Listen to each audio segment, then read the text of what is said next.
very good afternoon to all of you, and what a pleasure it is to be amidst you all here. When I was listening to this music, I don't know whether I had to waltz with it or run with it, or, I'm not very comfortable with such loud music, but the one before that was very good. The one they played here. Lovely, lovely rendition. Wonderful rendition.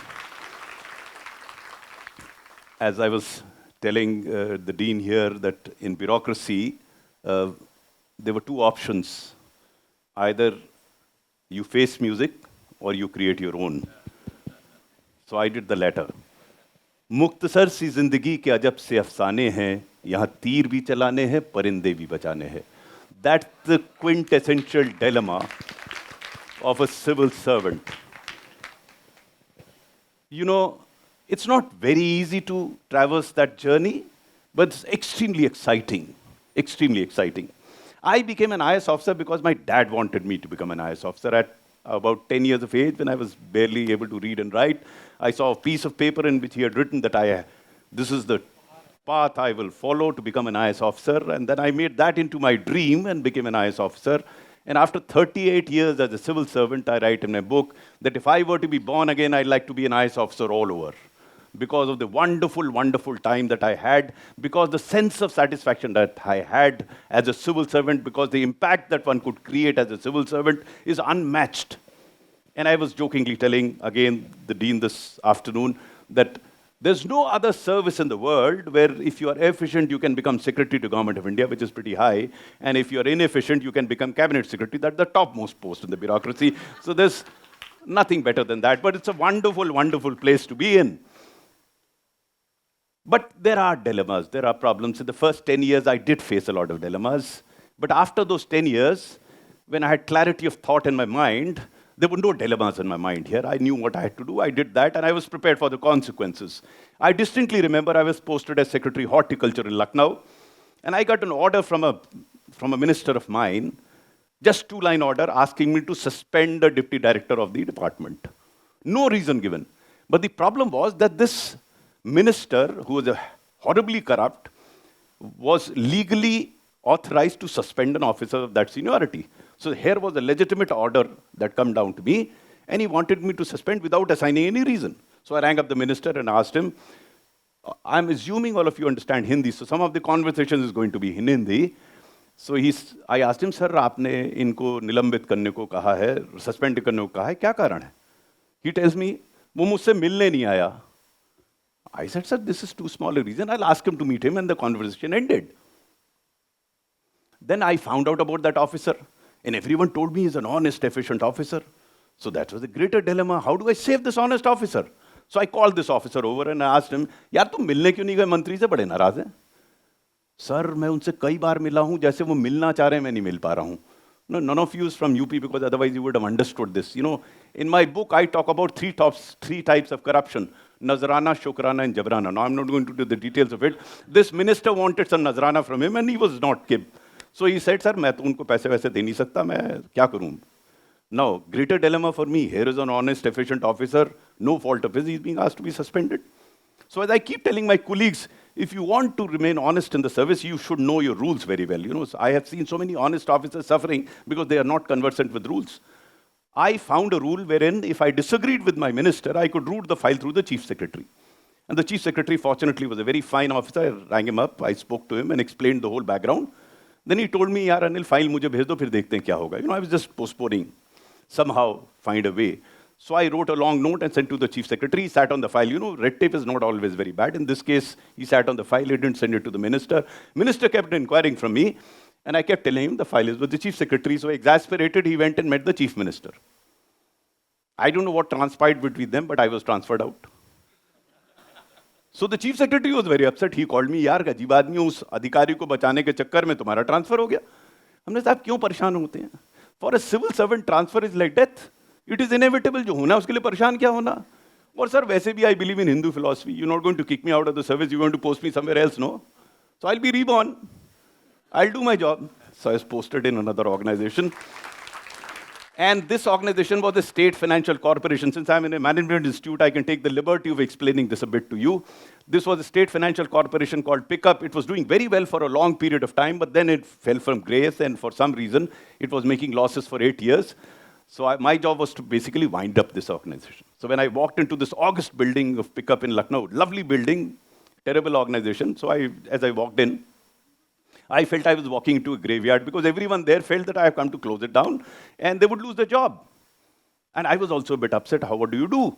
But I got a bright idea. This organization, this financial corporation was taking money from SIDBI and lending it to industry. Industries were going sick, so they were entering into one-time settlement with the industry, writing off all interest as a one-time settlement. And to their principals, that is their creditors, they paid interest. So all of you know the balance sheet was getting screwed up. So I said, how about reversing it? How about asking the industry to pay up some interest and asking the SIDBI, the principal lender, to write off interest? Now, it's easier said than done. In civil service, I came to the following conclusion. There's no dearth of ideas. But for an idea to fructify and sustain over a period of time, it has to be politically acceptable, socially desirable, technologically feasible, financially viable, administratively doable, judicially tenable, and emotionally relatable.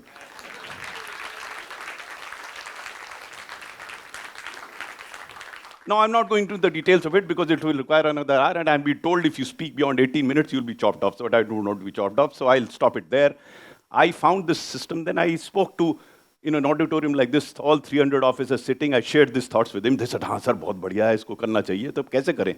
So I rang up the managing director of SIDBI, and I made a request to him. I told him, well, Mr. So-and-so, we owe you 250 crores of rupees, of which 70 crores is the principal and 180 crores is the interest. Sorry, 80 crores is the principal and 170 crores as interest. So I told him that if you write off those 170 crores, I'll pay you 80 crores. He said, how can we do that? Now, I had done my homework. Whenever you talk to somebody, you should do your homework. I had done my homework. I told him, well, in the same manner as you've done for 15 private sector entities, you've written off interest and settled for principal. अरे sir, वो तो private sector industry है, आपका कैसे करेंगे? मैंने कहा, हम में कांटे लगे हैं क्या? Then I said, you have not researched about me. Before I joined the IAS, I was in the police service. 2 of my batchmates, and I did a very unethical thing. 2 of my batchmates are in the CBI. All I have to do is to write a letter to them that here is a gentleman who's written off all interest for private sector entities, and to me he's saying he can't write off interest. It was a shot in the dark, it worked. Arey, mujhe 2 din ka samay dijiye, just give me 2 days, I'll come back to you. Forget 2 days, next morning he rang me up. He said, if you pay me 80 crores of rupees, I'll write off 170 crores. I couldn't believe my ears. But that's what he said.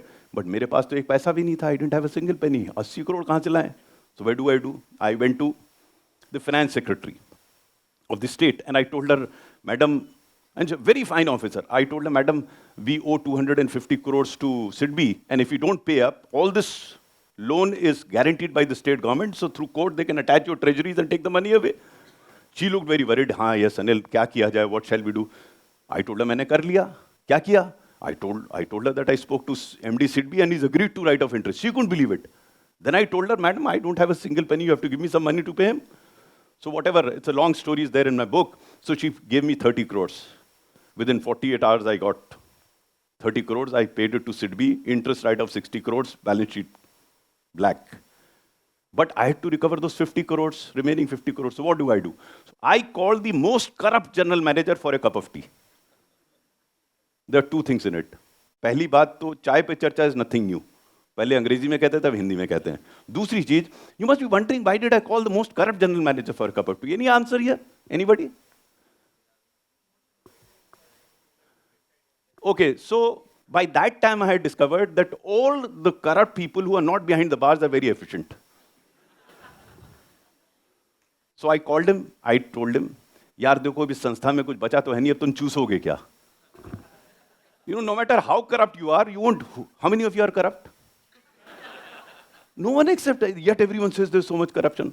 So I said, बीती ताहे बिसार दे आगे कुछ सुध ले, आप तुम रहे होगे corrupt. I have nothing to say. अब you heard me. I want to turn around this organization and you have to help me recover. Again, to cut a long story short, he worked very hard and the organization turned around, we made profits. But since the organization made profits, someone else wanted to occupy my position. They wanted to replace me. In UP in those days, the only industry functional was transfer industry. So I was transferred out again. It didn't really matter to me. So I kept track of this general manager. And everyone used to tell me, साहब वो तो बिल्कुल लगा रहता है, ना पैसा लेता है, ना देता है. So I was very pleasantly surprised. So I called him for a cup of tea this time at home. And I asked him this, यार तुम्हारी लोग बड़ी तारीफ करते हैं, तुम्हारा हृदय परिवर्तन कैसे हुआ? How did you change? He said, sir जब आप 300 लोगों के सामने मेरी पीठ थपथपा के कहते थे, इस संस्था में जो सुधार हो रहा है वो इसकी वजह से हो रहा है, सर मेरी छाती चौड़ी हो जाती थी और जो किक मुझे उस समय मिलती थी वो पहले कभी नहीं मिली. Now I've used this kick term many times in my book because I picked it up from there. Much later, I was doing this scheme called RSPY, Rashtriya Swasthya Bima Yojana. It was arguably the best insurance or the biggest health insurance scheme in the world. And it came to be recognized over a period of time by the World Bank, the ILO, UNDP, and I was supposed to do that scheme in 15 countries. By around that time, Mr. Obama became the president of the US, and US was having this problem with their own health insurance. So one of their advisors rang me up. He said, Mr. Swaroop, can you come over to the US and make a presentation before us? We want to understand what you're doing in health insurance. I said, our scheme is totally different. The context is different. I have nothing to share with you. He insisted. So in one of my visits to Washington, where I used to go interact with World Bank, I went to this institute called Brookings Institute. I don't know whether you heard of it. It houses some of the advisors of the president. So there I made a presentation on this scheme, RSPY. And during that presentation, there were representatives of the federal government, the state government, our own embassy people, and there were also representatives of Gates Foundation and Rockefeller Foundation and some other foundations. So after the presentation, I came out having a cup of tea, and this guy from Gates Foundation walks up to me, and he asked me a very funny question. He asked me, Mr. Swaroop, you are a civil servant, but you seem to be very passionate about the scheme that you're doing. What is government giving you beyond your salary? A very difficult question to answer, but I asked him a counter question. I asked him, Gates Foundation gives millions of dollars to poor country, what do you get out of it? He said, well, that's a job, but more than that, we derive a lot of satisfaction out of helping poor people. I said, you answered your own question. The RSBY is meant for the poorest of the poor, many of whom would have been dead but for this scheme. So the good wishes of those that survived and their families come back to me somehow, anyhow. That's good enough a kick for me to do what I'm doing. I use the word kick here. And then I narrated an incident to him just to illustrate what this kick means to me. I told him, once I was visiting a hospital, this was not those Maxes and Apollos, these are small hospitals that were empaneled for poor people. And I was talking to a beneficiary patient, suddenly heard a very feeble voice from behind. The very old lady, must have been 90 plus, she couldn't sit, she was just calling me, she was flashing that smart card. This was a smart card-based health insurance scheme for the poor. So she's flashing this card and calling me, beta idhar aao. Someone had told her that I had to do something with the scheme. So I went to her, I bent down because she couldn't sit. I asked, Mata ji, aap theek to hain? She tells me, beta, main bahut takleef mein hu. Lekin in अस्पताल वालों ने मेरा बड़ा ख्याल रखा है. Then I said, फिर तो माता जी आप ठीक हो जाएंगे, अपने घर जाएंगी. नहीं नहीं बेटा, मेरा कोई घर नहीं है, मैं तो भीख मांगती थी. बीमार पड़ गई, मेरा पड़ोसी था, वो भी भीख मांगता था. उसने तुम्हारा एक कार्ड देखा, मुझे अस्पताल में ले आया. यहाँ पे सब मेरी सेवा कर रहे हैं और मुझसे पैसे भी नहीं मांगते, मेरे पास है भी नहीं देने को. देन आई टोल्ड हर, नहीं माता जी आपको पैसे देने की जरूरत नहीं है, स्कीम में फ्री है सब, आप ठीक होकर घर जाएंगे. नहीं नहीं बेटा, मेरी तो उम्र इतनी हो गई, अब मैं ऊपर वाले के पास जाऊंगी, ना मेरा भाई है ना बेटा, कोई नहीं मेरा इस दुनिया में, ऊपर वाले के पास जाऊंगी. This carried on for 15 seconds and then she made a remarkable statement. She tells me, बेटा ऊपर वाले जाके एक बात जरूर कहूंगी, तुम्हारी स्कीम बहुत अच्छी है. You know, I call them my Bharat Ratnas in the book. And I have had many of them. I have thoroughly enjoyed, savoring those moments. Even now when I narrate these to you, I get goosebumps. So there were goods and bads and difficult times with that minister. When he asked me to suspend that officer, the poet in me came out. And when you are either, very distraught, the best of poet comes out, and I wrote down these lines. संशय नहीं मन में, तेरी सृष्टि में या तुझ में. तू ही तू मेरे मन में समाया, सब कुछ मैंने तुझसे है पाया.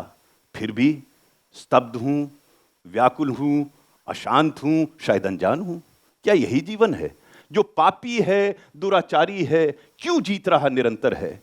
स्पष्ट करो, अभिव्यक्त करो, कुछ तो करो मेरे राम. मैंने अपनी वेदना राम की झोली में डाल दी. But if you are an optimist, the answer, reply will come, and I still use those lines to inspire myself. समय रुका नहीं, हम क्यों ठहर गए? समय रुका नहीं, हम क्यों ठहर गए? अभी तो हम चले भी नहीं, फिर क्यों थक गए? उठो पथिक मत भ्रमित हो, धूमिल अंधियारे में. श्रेष्ठ वही जो घिरा नहीं हो क्षणिक निराशा में. जागो जगाओ मन मत बहलाओ, एक मसीहा तुम भी बन जाओ. So, my friends, what I'm trying to tell you here is, in your journey, as you traverse your journey, there will be ups and downs in your lives. And I've always believed that if you can learn from your mistakes and failures, you are on the right track. I've yet to come across any individual who hasn't failed or committed mistakes in his life. But I think people who have succeeded are those that learned from those mistakes. And I'll just narrate one more incident before I conclude and before I'm told that it will get over. When I was a student of class 12, I switched over to humanities. At that point in time, I could barely speak 5 sentences or write 5 sentences in English or Hindi. So I went through a course, and I am so glad that somebody is teaching communication skills here. To me, that's very critical for your success in life. I developed it myself. I developed reasonably good communication skills.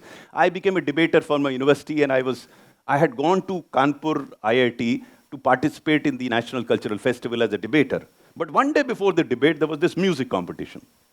So I thought I could sing as well. You know, many of us think that we can sing. So I decided to participate in that music competition without preparation. So when my name was announced, I went there, started singing. I picked up the wrong note. And within 10 seconds, I was booed out by 1,000 audience. Just booed out. I don't think anyone can have that experience. It's totally shattered. And I decided not to participate in the debate on the following day. So one of my seniors came to me. They asked me, जो हो गया उसका कुछ कर सकते हो? मैंने क्या कर सकते हो? अरे जब कुछ कर नहीं सकते उसमें चिपके क्यों हुए? You have to come out of it. You committed that mistake because you're not prepared. Now you are committing a second mistake by not participating in an event where you are prepared. So again, it's a long story. I overcame that. Next day, I decided that I will participate. And the moment my name was announced, people started shouting, Gayak aa gaya. They remembered the yesterday's Gayak. But I had overcome my fears. I went there, spoke, and won the first prize in the national debating competition. I haven't looked back after that. So why am I telling you this? There will be moments when you feel totally shattered. But if you can come out of that, it can be extremely rejuvenating. Then there's no looking back. And finally, one thing I would tell you as I depart. We spend so much time over issues over which we have absolutely no control. If you reflect on what you did yesterday or day before yesterday, you'll see how much time you spent on issues over which you have no control. I used to do that. And one thing which disturbed me most was traffic jams. And Bombay is pretty bad for that. You know, I would have lost my cool had I been the same Anil Swaroop. Because I used to tear my hair out. I don't have much left now, but I used to tear my hair out. One day my wife was traveling with me. And again, we got stuck in a traffic jam and I was very agitated. She asked me, इनका कुछ कर सकते हो? मैंने कहा, मैं क्या कर सकता हूँ? अरे जब कुछ कर नहीं सकते तो खून क्यों खौला रहे हो अपना? You know, seminal. And then I realized, you know, before I joined in the police, there's a batchmate of mine who walked, we were all being trained. So he walks up to me and says, boss, रात को नींद नहीं आ रही. क्या हो गया? Boss, petroleum के दाम बहुत बढ़ रहे हैं. मैंने कहा, पेट्रोलियम के दाम तो बढ़ रहे हैं, तुम्हारे रात को ना सोने से क्या कम हो जाएंगे? नहीं बॉस, देश की आर्थिक स्थिति पर कुप्रभाव पड़ रहा है. You know, there's so many, I'm sorry, there would be economists sitting here who are so hassled about the economy, doing nothing about it. I call them only Mr. परेशान. सिर्फ परेशान रहते हैं, करते कुछ नहीं है. मैंने कहा यार ठीक है, तुम्हारी बात ठीक है, चिंता करो, चिंतन करो, रात की नींद क्यों हराम करो यार? रात की नींद तो उन चीज़ के लिए हराम करो जहाँ से कुछ कर सकते हो. हाँ यार, बात सही करो, रात की नींद हराम करने से कुछ नहीं होगा. चला गया. 3 महीने बाद फिर आया, कहता बॉस रात को नींद नहीं आ रही. हमने कहा क्या हो गया यार? पेट्रोलियम के दाम तो अपने आप ठीक होगा बिना तुम्हारे इंटरवेंशन के. नहीं बॉस, देश की पॉपुलेशन बहुत बढ़ रही है. मैंने कहा रात को सो जाओ, अपने आप ठीक हो जाएगी. Thank you very much.